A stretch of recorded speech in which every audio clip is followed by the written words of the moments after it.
El siguiente segmento es clasificación F, formativo, educativo y cultural. A, apto para todo público.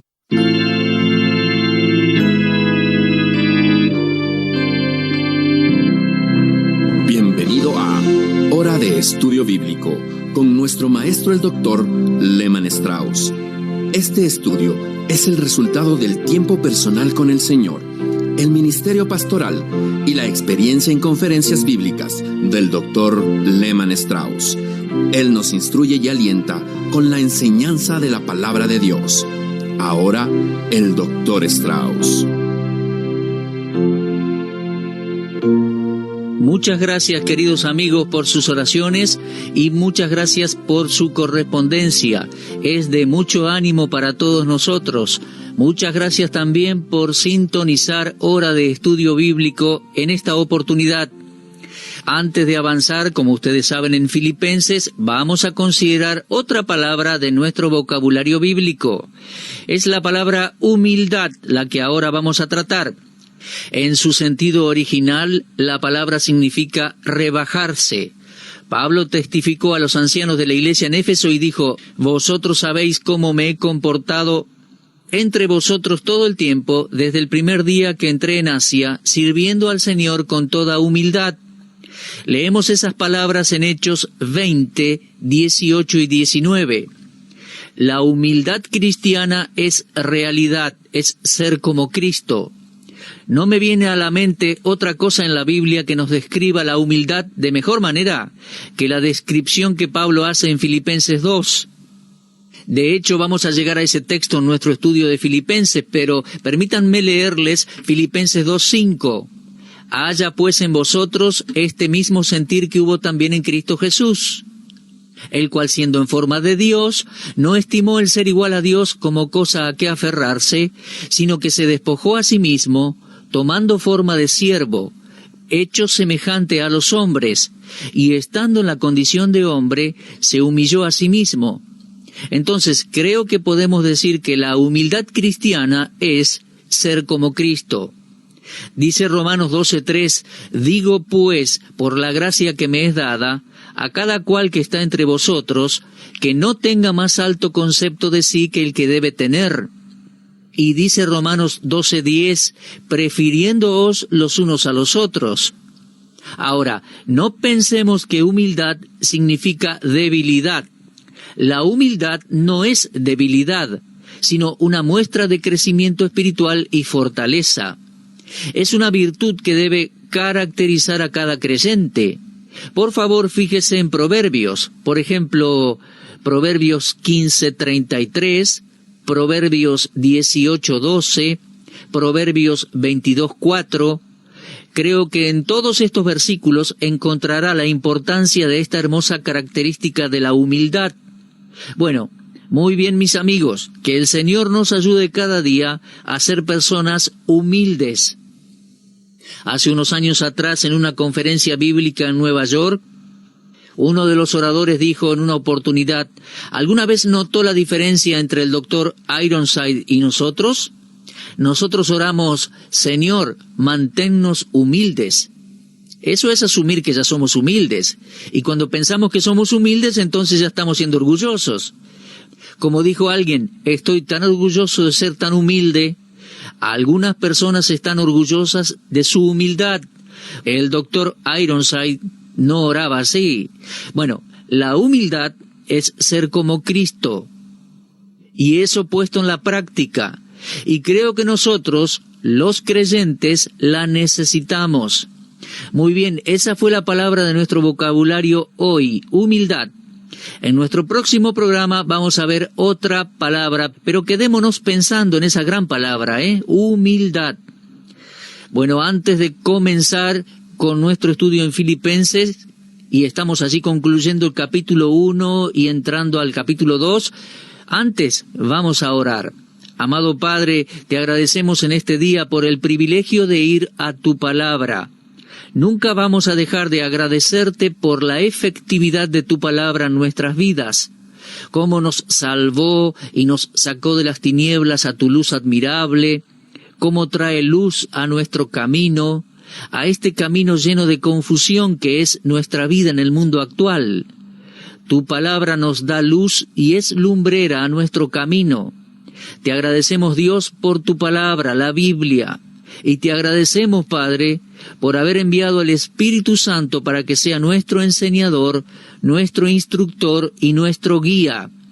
Te pedimos, Dios, que por el Espíritu Santo obres en los corazones de los oyentes y que la verdad de Dios nos ayude a crecer. Te agradecemos por tu gracia y te pedimos que tu palabra obre con eficacia en nuestras mentes y corazones.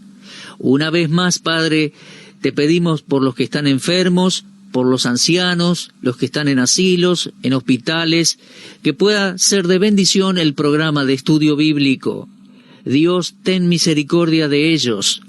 Te pedimos también por los jóvenes y las familias que nos están escuchando, las amas de casa en el hogar. Y si alguien que está escuchando no te conoce aún, que este pueda ser el día de su salvación. Te pedimos esto y te agradecemos todo esto en el nombre del Señor Jesús, nuestro Salvador. Amén. Ahora sí, por favor, tome su Biblia, vamos a Filipenses 1. Pablo ha estado hablando de cosas muy importantes en cuanto a nuestro vivir. En capítulo 1, versículos 27 al 30, estaba tratando algunos hechos importantes de la vida cristiana. Notamos allí en el versículo 27 que nos manda a que estemos combatiendo unánimes por la fe del Evangelio. Nos llama a combatir y luchar por lo nuestro. Y también dice que estéis firmes en un mismo espíritu. Nos da la idea de un grupo de atletas cooperando juntos, como equipo, en contra del equipo contrario. Aquí los adversarios, el equipo de Satanás, marchan en contra de la Iglesia de Cristo. La competencia demanda un trabajo de equipo, trabajar juntos. Los muchachos de un equipo de fútbol trabajan juntos para alcanzar la meta, el arco contrario. Si la Iglesia pudiera batallar en conjunto, en un mismo espíritu, unánimes, llevando a cabo el programa de Dios, tal como un equipo lo hace en el deporte, el mundo podría escuchar de cerca de Jesucristo y su salvación. Nuestros esfuerzos mostrarían el espíritu de equipo y la disciplina del Espíritu Santo. Siempre me impactó el hecho de que hay tantos creyentes en mi equipo que jamás conocí, ni siquiera conozco sus rostros y le doy gracias a Dios por ellos. Ahora, hay personas que están escuchando este programa y me apoyan económicamente y con oraciones y yo ni siquiera los conozco, nunca los vi en persona. ¡Qué gozo será cuando lleguemos al cielo y nos encontremos cara a cara con muchas de estas personas que son parte del equipo, de la familia de Dios! Estamos luchando juntos, cooperando en equipo. En mi contacto con diferentes iglesias que se reúnen en el nombre del Señor, encuentro la necesidad de considerar las verdades que Pablo enseñaba en Filipenses. En vez de pelear juntos contra un enemigo en común, muchos creyentes se pelean entre sí. La lucha no es en conjunto contra el adversario, sino entre ellos. Y a causa de esto viene el sufrimiento. Ahora debemos combatir unánimes, dice Pablo en versículo 27. Pero fíjese por lo que se combate, por la fe del Evangelio. Esto se refiere a toda la verdad inspirada y revelada dentro del libro que conocemos como la Biblia. Esto, mis amigos, es la revelación final y completa de Dios y el objeto de los ataques más amargos de Satanás. En cuanto a la fe, Judas dice, amados, usted lo puede leer en el versículo 3 de su corta epístola, amados, por la gran solicitud que tenía de escribiros acerca de nuestra común salvación, me ha sido necesario escribiros exhortándoos que contendáis ardientemente por la fe que ha sido dada una vez a los santos. Fíjese, por favor, se lo digo de nuevo, Judas, versículo 3. Allí él habla de la fe que ha sido dada a los santos. ¿Se da cuenta, mi amigo? Solo existe una fe. Estoy seguro que usted escuchó a alguien decir en cuanto a otras personas que él es de otra fe, o sea, que tal persona es de una fe distinta. Ahora, créame que eso no es bíblico, no hay ninguna otra fe, solo existe una fe. Es la fe que recibimos los creyentes. Todo lo demás son religiones. Hay muchas religiones en el mundo, pero solo hay una fe. En los escritos de Pablo encontramos esa expresión, la fe, al menos unas 20 veces.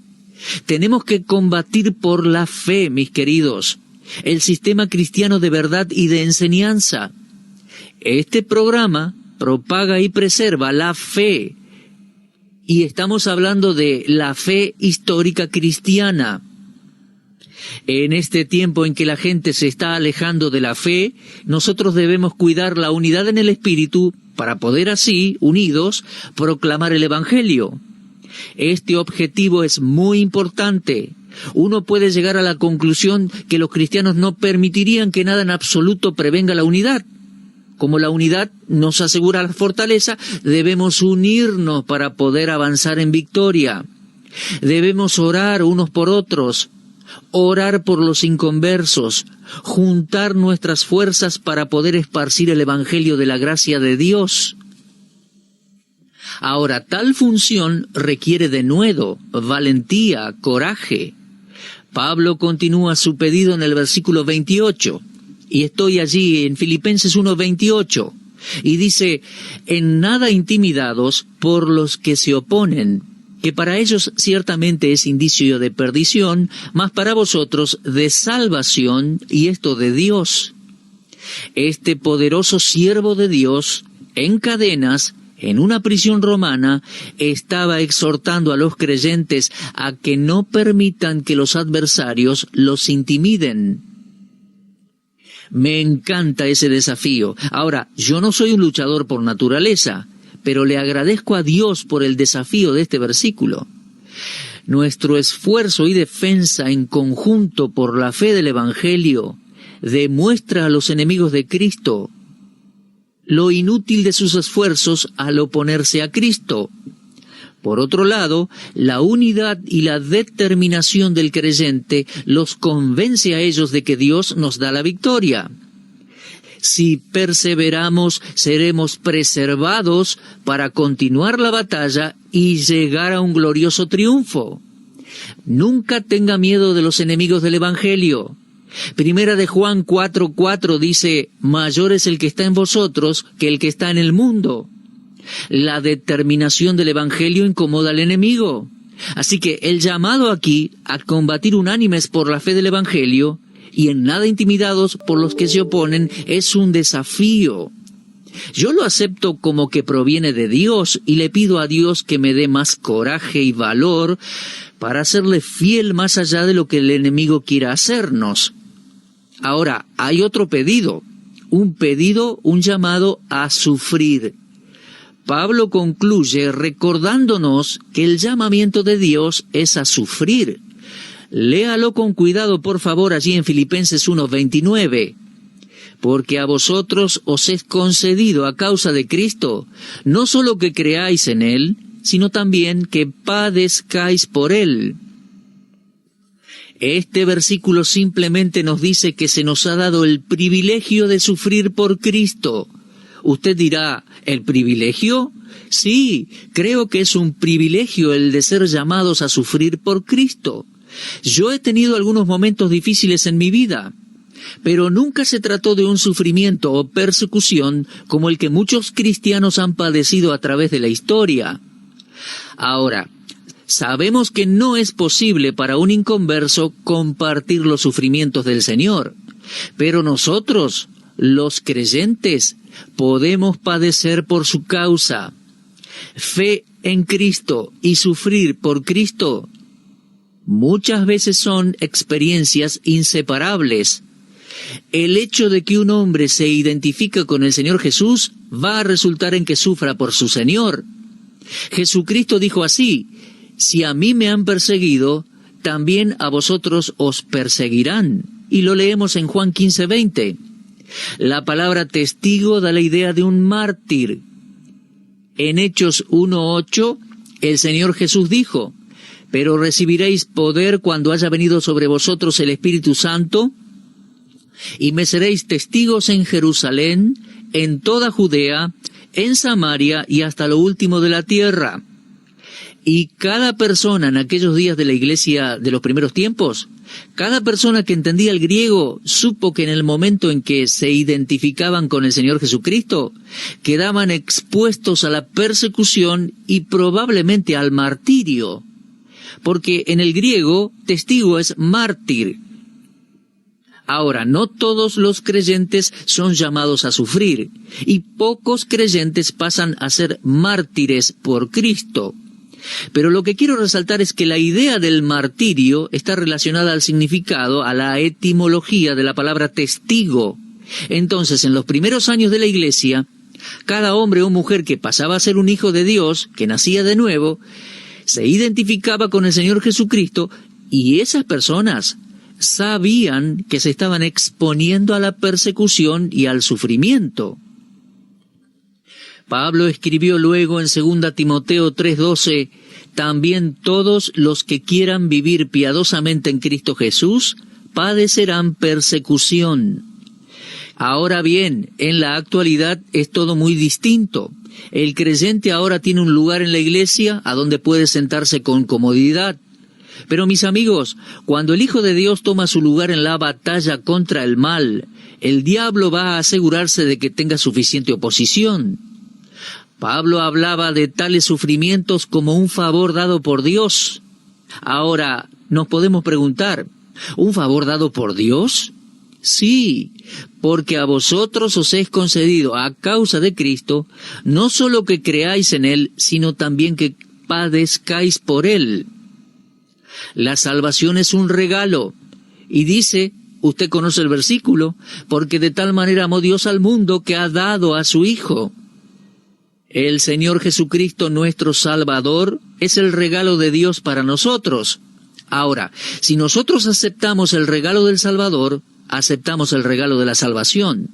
Porque a vosotros os es concedido a causa de Cristo, no solo que creáis en Él, sino también que padezcáis por Él.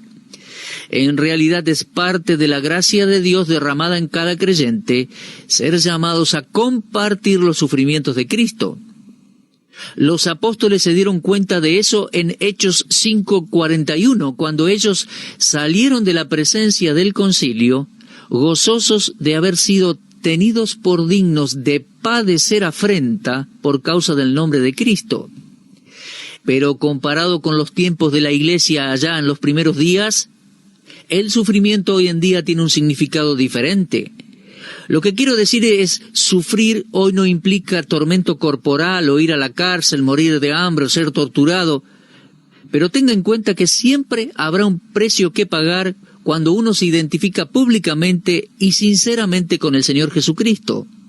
Permanecer, luchar, sufrir, siempre ha sido la experiencia de aquellos que aman al Señor Jesús. Era la experiencia personal de Pablo en el momento que escribió esta epístola, y esto es lo que él pide al escribirle a los creyentes, ya que somos parte de la familia de Dios. Ahora bien, vamos a hacer allí una pausa y vamos a ingresar al capítulo 2. Me gustaría leerle los primeros versículos de este segundo capítulo. Dice así: «Por tanto, si hay alguna consolación en Cristo, si algún consuelo de amor, si alguna comunión del Espíritu, si algún afecto entrañable, si alguna misericordia, completad mi gozo sintiendo lo mismo, teniendo el mismo amor, unánimes, sintiendo una misma cosa». El mensaje de Pablo en estos primeros versículos del segundo capítulo de Filipenses está relacionado, obviamente, con lo que viene diciendo en el capítulo 1. Ahora, déjeme decirle, las divisiones por capítulos y versículos en la Biblia son útiles, pero no siempre son buenas. Tenga en cuenta que las divisiones en capítulos no eran parte de los manuscritos originales. Las divisiones fueron introducidas mucho después. Y a veces tenemos una división de capítulos que no tiene mucho sentido porque se sigue con el mismo tema o pensamiento del capítulo anterior. Lo que quiero que vea es que los primeros versículos del capítulo 2 de Filipenses tienen una continuidad con los últimos versículos del capítulo 1. La afinidad y la continuidad entre estos dos capítulos es innegable. Las primeras palabras, por lo tanto, están dándonos una conexión. ¿Lo entiende? Pablo sigue apelando a la unidad y humildad. La apelación está constituida por 5 palabras, 5 cosas, y cada una comienza con la palabra si algún. Fíjese, por favor. Dice, por tanto, si hay alguna consolación en Cristo. Número 2, si algún consuelo de amor. Número 3, si alguna comunión del Espíritu. Número 4, si algún afecto entrañable. Número 5, si alguna misericordia. Entonces, completad mi gozo sintiendo lo mismo, teniendo el mismo amor, unánimes, sintiendo una misma cosa. Subraya allí, por favor, en su Biblia, esos si algún o si alguna. Ahora, ese sí allí, si algún, no está tratando de decir que tal vez no haya ninguna consolación en Cristo, que tal vez no hay ningún consuelo de amor, ni comunión, etc. No, estas 5 cosas mencionadas en el versículo 1 no son hipotéticas, son hechos.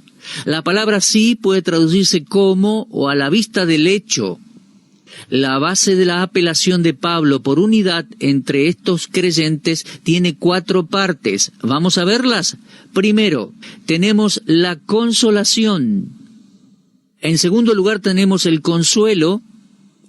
Luego tenemos la comunión. Y finalmente encontramos el concepto de compasión, algún afecto entrañable. ¿Vamos tomando una por una? Entonces, en primer lugar tenemos la consolación. Si hay alguna consolación en Cristo, si los creyentes habían expresado algo del ánimo y consuelo de Cristo, y por supuesto que lo habían hecho, entonces esa experiencia debería desafiarlos a vivir juntos en un estado de armonía. Lo que Cristo había hecho por ellos y por nosotros debe ser un incentivo a buscar la paz y la armonía. El hecho de que los creyentes son uno en Cristo debe tener un efecto de unidad entre nosotros.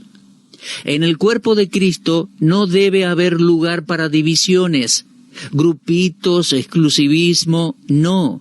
En cambio, debemos actuar como si el ministerio de Cristo a nuestro favor fuera una realidad. Eso es lo que Pablo quiere decir. Él apela en primer lugar a la consolación. Pero en segundo lugar habla de consuelo. Él dice, si algún consuelo de amor, si el amor de Dios ha sido verdaderamente derramado en nuestros corazones, consolándonos y consolándoles, va a producir relaciones armoniosas. ¿Qué hizo el amor de Dios en usted? ¿Qué hizo el amor de Dios por mí? Si ha hecho algo en nuestras vidas, entonces eso debe unirnos. La ternura de Dios, experimentada en su amor por sus hijos, debería urgir a cada uno de nosotros a vivir juntos en unidad. Tal como Dios nos amó lo suficiente como para sacrificar a su Hijo por nosotros. Entonces, debemos amarnos los unos a los otros con ese mismo amor sacrificial. A donde el amor de Dios abunda, no debe haber ninguna discordia. En el momento en que Cristo deja de ser real para nosotros, pasamos a perder el amor por los demás. Pablo simplemente estaba diciendo, si tienen amor, entonces sean de un mismo sentir. ¿Usted dice que ama a Dios y que acepta el amor de Dios por usted? Bueno, si eso es así, entonces ese amor debe alcanzar a otros. Si yo doy testimonio de que amo a Dios y que Dios me amó a mí y me salvó, entonces ese amor tendría que estar alcanzando a otros.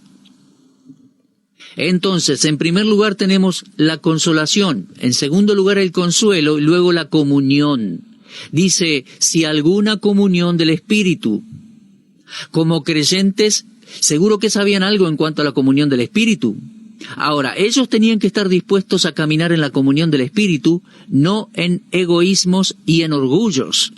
Si hay una razón por la cual debe existir la unidad, la encontramos en 1 Corintios 12:13. Somos un cuerpo. Ahora, la palabra comunión significa una común unión. Como miembros de un cuerpo en el cual mora el Espíritu Santo, debemos tener unidad. Cada hijo de Dios es templo del Espíritu Santo. 1 Corintios 6:19 dice: ¿O ignoráis que vuestro cuerpo es templo del Espíritu Santo, el cual está en vosotros, el cual tenéis de Dios, y que no sois vuestros? La unión espiritual demanda que compartamos el Espíritu entre nosotros. Finalmente encontramos el concepto de compasión. Si algún afecto entrañable, si alguna misericordia. Esta compasión no es meramente humana, como si fuese una amabilidad, bondad, simpatía. Pablo está metiéndose más adentro, está yendo más allá de lo superficial, cosa que es moneda corriente en la actualidad. Él está llamando a los creyentes a ser compasivos y tiernos para con los demás. Habiendo dado una base para su apelación por unidad y humildad, en el versículo 1, pasa luego a dar un consejo práctico para llevarlo a cabo. ¿Cómo hacemos para llevar a cabo esto y cumplirlo del versículo 1? Dice así, y resumimos, repasamos: si hay alguna consolación en Cristo, si algún consuelo de amor, si alguna comunión del Espíritu, si algún afecto entrañable, si alguna misericordia, completad mi gozo sintiendo lo mismo, teniendo el mismo amor, unánimes, sintiendo una misma cosa. ¿Lo entiende? ¿Cómo lo demostramos? Bueno, hacemos una pausa allí. Vamos a desarrollar esto en nuestro próximo programa, desarrollando allí a partir del versículo 2. Así que, en nuestro próximo encuentro, vamos a tener una lección práctica en cuanto a esta exhortación en particular. Se nos terminó el tiempo por el día de hoy. Quiero agradecerles mucho por habernos sintonizado y animarles a que estén leyendo en sus casas la carta de Pablo a los Filipenses, fundamentalmente repasando el capítulo 1 y adelantándonos en la lectura leyendo el capítulo 2. Así que muchas gracias por todo y será hasta nuestro próximo encuentro si Dios quiere. Usted estuvo escuchando Hora de Estudio Bíblico con el maestro el doctor Lehman Strauss. Si desea escuchar una vez más este mensaje, visite nuestra página en la internet www.bbnradio.org. Le dejamos la invitación para que el día de mañana nos acompañe aquí, en este mismo horario y punto del dial. Hora de Estudio Bíblico es una producción de BBN.